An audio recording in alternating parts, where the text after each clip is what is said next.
Welcome to Kenton's videos. Enjoy the video. You begin by confirming iOS is up to date and that you have a quick backup. This prevents surprises.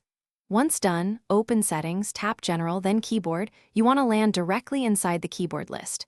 Make sure to tap Keyboards at the top to view installed keyboards. From here, add a new keyboard or select an existing one to modify.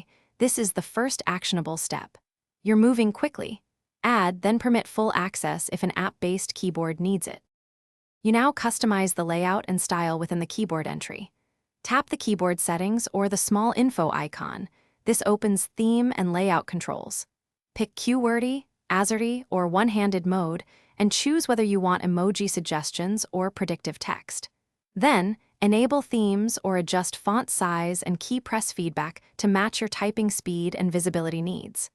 Once configured, make sure to allow permissions only as needed.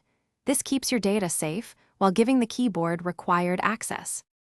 You finish by testing the new style in Notes or Messages. Type a few sentences to check layout, autocorrect, and themes. If keys behave oddly, return to Settings Keyboard, tap Edit, and reorder or delete conflicting keyboards. This often fixes focus and suggestion issues. If problems persist, reset the keyboard dictionary or reinstall the keyboard app.